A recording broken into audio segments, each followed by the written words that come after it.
പരിശുദ്ധ അമ്മയുടെ പ്രതിഷേധത്തിൻ്റെ ഒരു സാക്ഷിയാകാൻ എന്നെ എൻ്റെ കുടുംബത്തെയും അനുഗ്രഹിച്ചതിനോർത്ത് ദൈവം ഈശോയ്ക്കും പരിശുദ്ധ ദൈവമാതാവിനും ആയിരം നന്ദി പറയുന്നു. എൻ്റെ പേര് കൊച്ചറാണി ജോസി. ഞങ്ങൾ ഡൽഹിയിൽ നിന്നാണ് വരുന്നത്. ഇതെൻ്റെ ഹസ്ബൻഡ് ജോസി ജോസഫ്. ഞങ്ങൾക്ക് കിട്ടിയ ആദ്യത്തെ അനുഗ്രഹം കൃപാസനത്തിലെ ഉടമ്പടി ഞങ്ങളെടുത്തത് 2019 പിറ്റത്തെ വർഷം ഞങ്ങൾ അത് ഉടമ്പടി പുതുക്കുകയും ചെയ്തു. 1.5 വർഷമായിട്ട് എനിക്ക് നട്ടലിന് 2 സ്ഥലത്ത് ബൾജിങ്ങും അകൽച്ചയും ഉണ്ടായിരുന്നു. ഭയങ്കര സിവിയർ പെയിനായിരുന്നു. ഞങ്ങൾ പല ആയുർവേദ ചികിത്സകളും ട്രീറ്റ്മെൻറ്റുകളും ഹോസ്പിറ്റലിലെ ഓർത്തോപെഡിക് മെഡിസിനും എല്ലാം ഞങ്ങൾ കഴിച്ചു നോക്കി. എന്നിട്ട് ഒരു കുറവും ഉണ്ടായിരുന്നില്ല. പരിശുദ്ധ അമ്മയുടെ ഉടമ്പടി തൈലം തേക്കുകയും തേൻ കഴിക്കുകയും വിശ്വാസ പ്രമാണം ചൊല്ലി വിശ്വാസത്തോടെ ചൊല്ലിയതിൻ്റെ ഫലമായി പിറ്റത്തെ ഉടമ്പടി പുതുക്കിയതിൻ്റെ പിറ്റേ ദിവസം എനിക്ക് രോഗസൗഖ്യം പൂർണ്ണമായി എനിക്ക് സൗഖ്യം നൽകി പരിശുദ്ധ അമ്മയെ ദൈവമാരനും എന്നെ അനുഗ്രഹിച്ചു. പിന്നെ എനിക്ക് രണ്ടാമത്തെ കിട്ടിയ അനുഗ്രഹം, ഞാൻ എയിംസിലെ ജോലി ചെയ്യുന്നത്. എനിക്ക് ഇൻചാർജ് പോസ്റ്റ് നൽകി ആ പോസ്റ്റ് താമസിപ്പിച്ചുകൊണ്ടിരിക്കുകയായിരുന്നു. അപ്പോൾ എത്രയും പെട്ടെന്ന് എനിക്ക് ഇൻചാർജ് പോസ്റ്റ് കിട്ടി. ദൈവം അനുഗ്രഹിച്ചു. പിന്നെ പരിശുദ്ധ അമ്മ നൽകിയ അനുഗ്രഹം ഒട്ടനവധിയാണ്. ഈ അനുഗ്രഹങ്ങൾ എൻ്റെ ഹസ്ബൻഡ് ജോസി പറയും. എൻ്റെ പേര് ജോസി. ഞാൻ 25 വർഷമായിട്ട് ഞാൻ സൗദി അറേബ്യയിലായിരുന്നു. മക്കൾ 10ാം ക്ലാസ്സിലൊക്കെ ആയപ്പോൾ ഞാൻ അവിടുന്ന് ജോലി റിസൈൻ ചെയ്തു ഡൽഹി വന്നു. മക്കളെ പഠിപ്പിച്ചു. പഠിക്കാനൊക്കെ മക്കൾ വളരെ മോശമായിരുന്നു. വൈഫ് എയിംസ് രാവിലെ ഡ്യൂട്ടിക്ക് പോയി കഴിഞ്ഞാൽ മക്കൾക്ക് പിന്നെ ആരുമില്ല, നോക്കാൻ ആരുമില്ല. അതുകൊണ്ട് അവരുടെ രീതിയിലുള്ള പഠനമേലയായിരുന്നു. അവരുടെ പഠനമേല വളരെ പുറകോട്ടായതുകൊണ്ട് എൻ്റെ വൈഫ് പറഞ്ഞു, ജോലി നിർത്തിപ്പോരെ, മക്കളെ പഠിപ്പിക്കുന്നതാണ് അത്യാവശ്യം. പ്രാർത്ഥനയും കാര്യങ്ങളിലൊക്കെ ഞങ്ങൾ ഉത്സാഹത്തോടെ പ്രാർത്ഥിക്കുകയും ചെയ്തു. മക്കളെ നല്ല രീതിയിൽ പഠിക്കാനും മക്കൾക്ക് നല്ല ഉയർച്ച ഉണ്ടാകാനും സാധിച്ചു. എൻ്റെ മോനെ 10ാം ക്ലാസ്സിലും 12ാം ക്ലാസ്സിലൊക്കെ നല്ല മാർക്ക് കൂടി പാസ്സായിട്ട് BSc ഹോട്ടൽ മാനേജ്മെൻറ്റ് കഴിഞ്ഞ് അവൻ മൂന്നാർ കാറ്ററിംഗ് കോളേജിലാണ് ഹോട്ടൽ മാനേജ്മെൻറ്റ് പഠിച്ചു കഴിഞ്ഞ് 2 വർഷം ഇവിടെ ചെന്നൈയിലും 1 വർഷം കോഴിക്കോട്ടും ജോലി ചെയ്തു. ഇതിനിടയ്ക്ക് അമേരിക്കയ്ക്ക് പോകാൻ വേണ്ടി ഇൻറ്റേൺഷിപ്പിന് കൊടുത്തായിരുന്നു. ഇൻറ്റേൺഷിപ്പിൽ എഗ്രിമെൻറ്റും കോൺട്രാക്റ്റെല്ലാം റെഡിയായി. വിസ ഇൻ്റർവ്യൂവിന് ഡൽഹി ചെന്നപ്പോൾ അത് റിജക്റ്റ് ആയിപ്പോയി. അവൻ ആപ്പാടെ ഭയങ്കര വിഷമമായിരുന്നു. ഞാൻ പറഞ്ഞു, നീ ഒന്നുകൊണ്ടും പേടിക്കേണ്ട, മാതാവ് നമ്മുടെ കൂടെയുണ്ട്, നമുക്ക് നല്ലപോലെ പ്രാർത്ഥിക്കാം. ഞങ്ങൾ എല്ലാ ദിവസവും ഉടമ്പടി പ്രാർത്ഥനകളും എല്ലാം നടത്താറുണ്ടായിരുന്നു. നമ്മുടെ തൈലം പറ്റി പ്രാർത്ഥിക്കുകയും അതുപോലെ തന്നെ ഉപ്പ് കഴിക്കുകയൊക്കെ ചെയ്യുമായിരുന്നു. ബൈബിൾ വായന, അരമണിക്കൂർ ബൈബിൾ വായിക്കും. കുരിശുവരെയും പ്രാർത്ഥനകളൊക്കെ നല്ല സംബന്ധമായി മക്കളെ ഇരുത്തി പ്രാർത്ഥിക്കുമായിരുന്നു. അങ്ങനെ കോഴിക്കോട്ട് ഒരു 5 സ്റ്റാർ ഹോട്ടലിൽ ഇത് കിട്ടാതെ വന്നപ്പോൾ യാദൃച്ഛികമായിട്ട് അവർ ഇൻ്റർവ്യൂ വിളിച്ചു. പെട്ടെന്ന് തന്നെ സെലക്ഷനായി. അവിടെ ചെന്ന് 1 മാസം കഴിഞ്ഞപ്പോൾ അർമാനിയ എന്ന് പറഞ്ഞൊരു സ്ഥലത്തുനിന്ന് ഒരു ഹോട്ടലിലെ മാനേജർ അവിടെ വന്നു. അവിടെ താമസിക്കാൻ വന്നതാണ്. അപ്പം ഇവനവിടെ സൂപ്പർവൈസറായിട്ട് ജോലി ചെയ്യായിരുന്നു. ഇവനെ കണ്ടു കഴിഞ്ഞപ്പോൾ ഇവനോട് ചോദിച്ചു, നീ അർമാനിയ വരുന്നു എന്ന് ചോദിച്ചു. നിന്നെ ഞാൻ ഫ്രീ ആയിട്ട് കൊണ്ടുപോകാം എന്ന് പറഞ്ഞു. അമ്മയുടെ വലിയൊരു സാന്നിധ്യം അവിടെ പ്രവർത്തിച്ചു. അത് എത്ര നന്ദി പറഞ്ഞാലും തീരത്തില്ല. അങ്ങനെ ഒരു പൈസയും കൂടാതെ അവനെ അർമാനിയയിൽ കൊണ്ടുപോയി. അത് എൻ്റെ മോള് ഇപ്പം +2 കഴിഞ്ഞിട്ട് ഇപ്പോൾ അത് കഴിഞ്ഞിട്ട് ജീസാമേരി തന്നെ അവൾക്ക് ഫ്രീ ആയിട്ട് പഠിക്കാനുള്ള കൃപ കിട്ടി. പല കോളേജിലും കൊടുത്തു. നമ്മുടെ ക്രിസ്ത്യൻ കോളേജാണ് ജീസാമേരി. അവൾക്ക് അവിടെ അഡ്മിഷൻ കിട്ടി. അത് കഴിഞ്ഞ് ഇപ്പം PG പഠിക്കാൻ വേണ്ടി ഇപ്പം അമിറ്റി സൈക്കോളജി പഠിക്കുന്നു. ഇപ്പം 2nd ഇയർ പഠിക്കുന്നു. അത് കഴിഞ്ഞ് ഞങ്ങൾ 2015 തന്നെ ഈ ഫെബ്രുവരി 15-ാം തീയതി എൻ്റെ അമ്മയുടെ ഒരു മരണമുണ്ടായി. അപ്പോൾ ഞങ്ങൾ യാദൃച്ഛികമായിട്ട് ഞങ്ങളിവിടെ നാട്ടിൽ വന്നു. ഒരു ഭവനം പണിയണമെന്ന് ഭയങ്കര ഒരു ആഗ്രഹമായിരുന്നു. അത് ഇങ്ങനെ അമ്മയുടെ മരണശേഷം അതിനകത്ത് വലിയ ഒരു വസ്തു ഇങ്ങനെ തപ്പി ഒരു വസ്തു കിടപ്പുണ്ടായിരുന്നു. അപ്പോൾ അതിനകത്ത് വീട് വെക്കാൻ വലിയ താല്പര്യമൊന്നുമില്ലായിരുന്നു.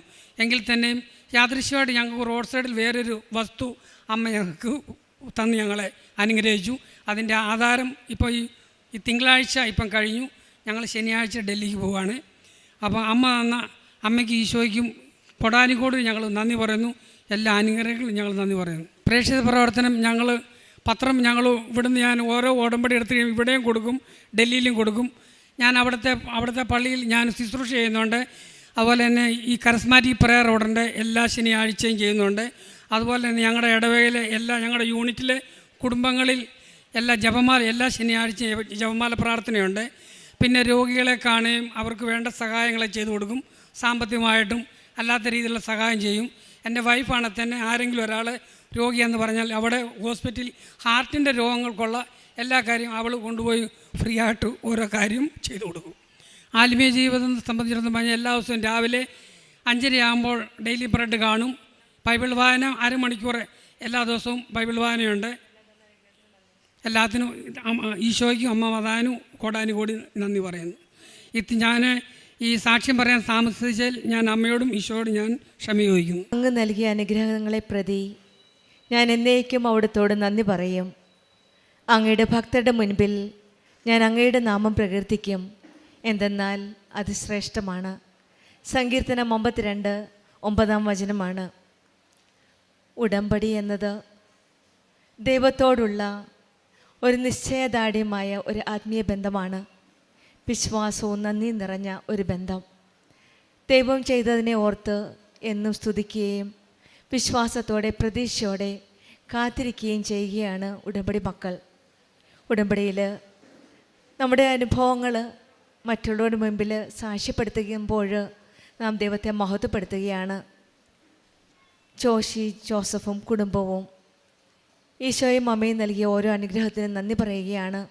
അമ്മയുടെ പ്രത്യക്ഷീകരണത്തിൻ്റെ സാക്ഷികളായി ഇവരെ ഒരുക്കിയതിനെ ഓർത്ത് ഈശോയ്ക്കും അമ്മയ്ക്കും നന്ദി പറയുമ്പോൾ രോഗസൗഖ്യത്തിന് വേണ്ടിയിട്ടാണ് 1.5 വർഷമായിട്ട് നട്ടെല്ലിന് അകൽച്ചയും ബൾജിയുമായിട്ട് പല ഹോസ്പിറ്റലിൽ കയറിയിറങ്ങി പല ട്രീറ്റ്മെൻറ്റും ചെയ്തു. പക്ഷേങ്കിൽ ഫലമുണ്ടായില്ല. പരിശുദ്ധ അമ്മ ജീവനോടെ പ്രത്യക്ഷപ്പെട്ട ഈ സന്നിധിയിൽ വന്ന് മരിയൻ ഉടമ്പടി എടുക്കുകയും തൈലം തേച്ച് വിശ്വാസ പ്രമാണം ചൊല്ലി വെഞ്ചരിച്ച് ഉപ്പ് ഉപയോഗിച്ച് പ്രാർത്ഥിച്ചതിൻ്റെ ഫലമായിട്ട് പൂർണ്ണമായിട്ട് സൗഖ്യം ലഭിച്ചു എന്നാണ് ഈ മക്കൾ സാക്ഷ്യപ്പെടുത്തുന്നത്. ഈശോയുടെയും അമ്മയുടെയും കൃപയാൽ ലഭിച്ച ഒരു വലിയ അനുഗ്രഹമാണ് ഈ രോഗസൗഖ്യം. പിന്നീട് ഹോസ്പിറ്റലിൽ സ്റ്റാഫ് നഴ്സായി ജോലി ചെയ്യുന്ന ഈ സഹോദരി കൊച്ചുറാണിക്ക് ഗവൺമെൻറ് ഹോസ്പിറ്റലാണ് വർഷങ്ങളായി ജോലി ചെയ്യുകയാണ്. പക്ഷേ ഉടമ്പടി എടുത്തതിന് ശേഷം ഇൻചാർജ് പോസ്റ്റിലേക്ക് ഒരു പ്രൊമോഷൻ നൽകി ഈശോയും അമ്മയും അനുഗ്രഹിക്കുകയാണ്. ഇവിടെയും ഈ സഹോദരി സാക്ഷ്യപ്പെടുത്തുന്നത് എൻ്റെ മെറിറ്റ് കൊണ്ടല്ല, ദൈവത്തിൻ്റെ കൃപയാൽ എന്നാണ്. അത് കഴിഞ്ഞിട്ട് മകൻ്റെ കാര്യവും അതുപോലെ തന്നെയാണ്. ഹോട്ടൽ മാനേജ്മെൻറ്റ് കഴിഞ്ഞ് പ്രൊഫഷണൽ കോഴ്സ് കഴിഞ്ഞിട്ട് USA പോകുവാനായിട്ട് എല്ലാ കാര്യവും റെഡിയാക്കി വെച്ചപ്പോഴാണ് പിന്നീട് അത് റിജക്റ്റ് ആയെന്ന് മനസ്സിലായത്. പിന്നീട് അവർ ഉടമ്പടി എടുത്തതിന് ശേഷം ഉടമ്പടിയിൽ നിയോഗമായി സമർപ്പിച്ച പ്രാചീന ഫലമായിട്ട് യാദൃശ്ചികമായി അർമേനിയയിൽ നിന്ന് വന്ന ഒരു മാനേജറിനെ കാണുകയും പെട്ടെന്ന് തന്നെ എല്ലാ രീതിയിലും ഈശോയും അമ്മയും ഒരുക്കി കൊടുക്കുകയാണ്. ഒരു ചിലവും ഇല്ലാതെ. ഒരു പക്ഷേ അമേരിക്കയ്ക്ക് പോയിരുന്നെങ്കിൽ അവർക്കായ എല്ലാ ചിലവും വഹിക്കേണ്ടി വരുമായിരുന്നു. അത് ഈശോയും അമ്മ ഒരുക്കി തന്നായിട്ട് തന്നെയാണ് ഇവർ സാക്ഷ്യപ്പെടുത്തുന്നത്. കാരണം not by merit but by grace, ദൈവത്തിൻ്റെ കൃപയാലാണ്. ഞങ്ങൾക്കൊരു കഴിവുമില്ല, ഞങ്ങൾക്കൊണ്ട് സാധിക്കാത്തതാണ്. പക്ഷേങ്കിൽ ഈശോയുടെ അമ്മയുടെ ഇടപെടലിലൂടെയാണ് അർമേനിയയിലെ ആ വ്യക്തിയെ കാണുവാൻ സാധിക്കുകയും പെട്ടെന്ന് തന്നെ എല്ലാം ഫ്രീ ആയിട്ട് തന്നെ ടിക്കറ്റും വിസയും എല്ലാം ശരിയാക്കാൻ സാധിക്കുകയും സമയ ചുരുക്കത്തിൽ തന്നെ എല്ലാം ഈശോയുടെ അമ്മയുടെ ഇടപെടലിലൂടെ എല്ലാം നടത്തി തന്ന് അതിനും ഈശോയ്ക്കും അമ്മയ്ക്കും നന്ദി പറയുകയാണ്. വർഷങ്ങളായിട്ട് മറ്റു രാജ്യങ്ങളിൽ മറ്റു ദേശത്ത് താമസിക്കുന്ന ഈ കുടുംബത്തിന് സ്വന്തം നാട്ടിലൊരു ഭവനം എന്നതൊരു സ്വപ്നമായിരുന്നു. ആ ആഗ്രഹത്തോടെ നാട്ടിൽ വന്ന് ഒരു സ്ഥലം അന്വേഷിക്കുകയും പെട്ടെന്ന് തന്നെ ഈശോയും അമ്മയുടെയും ഇടപെടലിലൂടെ ഉടമ്പടി എടുത്തതിന് ശേഷം റോഡ് സൈഡിൽ ഒരു നല്ലൊരു സ്ഥലം നൽകി ഈ മക്കളെ അനുഗ്രഹിച്ചു എന്നാണ് സാക്ഷ്യപ്പെടുത്തുന്നത്. ഇവിടെയെല്ലാം നാം കാണുന്നത് ദൈവം നൽകിയ അനുഗ്രഹങ്ങൾ അനവധിയാണ്. ചെറുതും വലുതുമായ അനുഗ്രഹങ്ങൾ ഉടമ്പടി മക്കളുടെ ജീവിതത്തിൽ ഓരോ കാര്യവും നമ്മൾ പറയേണ്ട ആവശ്യമില്ല. നമ്മുടെ കാര്യങ്ങൾ ഏറ്റെടുത്ത് നടത്തുന്ന ഒരു ഈശോയും അമ്മയുമാണ് നമുക്ക് കാണുവാൻ സാധിക്കുന്നത്. അങ്ങയുടെ ഭക്തരുടെ മുമ്പിൽ ഞാൻ അങ്ങയുടെ നാമം പ്രകീർത്തിക്കുമെന്നുള്ളതാണ് നമ്മുടെ ജോലി. ഈശോയും അമ്മയും കനിഞ്ഞു നൽകിയ എല്ലാ അനുഗ്രഹങ്ങൾക്കും മറ്റുള്ളവരുടെ മുമ്പിൽ സാക്ഷ്യപ്പെടുത്തി ദൈവത്തെ മഹത്വപ്പെടുത്തുകയാണ്. സങ്കീർത്തനം 55:22 പറയുന്നത് പോലെ നിൻ്റെ ഭാരം കർത്താവിനെ ഏൽപ്പിക്കുക, അവിടുന്ന് നിന്നെ താങ്ങിക്കൊള്ളും. നീതിമാന് കുലുങ്ങാൻ അവിടുന്ന് സമ്മതിക്കുകയില്ല. ഉടമ്പടി മക്കളുടെ ജീവിതത്തിൽ നമ്മുടെ എന്ത് ഭാരമായാലും എന്ത് ബുദ്ധിമുട്ടുകളായാലും കഷ്ടതകളായാലും ദൈവത്തിൻ്റെ കരങ്ങളിൽ ഏൽപ്പിക്കാം. അവിടുന്ന് നമ്മെ താങ്ങിക്കൊള്ളും. നമ്മൾ ഒരിക്കലും കുലുങ്ങുവാൻ വീഴുവാൻ തളരുവാൻ അവിടുന്ന് സമ്മതിക്കുകയില്ല. ഈശോയും അമ്മയും നമ്മെ കരം പിടിച്ചുകൊണ്ട് നമ്മെ മുന്നോട്ട് നയിക്കുകയാണ്. ഉടമ്പടിയിൽ നമുക്കും കൂടുതൽ വിശ്വസ്തയോടെ, കൂടുതൽ തീഷ്ണതയോടെ ഉടമ്പടി ജീവിതം നമുക്ക് മുന്നോട്ട് നയിക്കാം. ജോസി ജോസഫിനും കുടുംബത്തിന് ലഭിച്ച എല്ലാ അനുഗ്രഹങ്ങൾക്കും നമ്മൾക്ക് കരങ്ങളടിച്ച് ദൈവത്തെ മഹത്വപ്പെടുത്താം.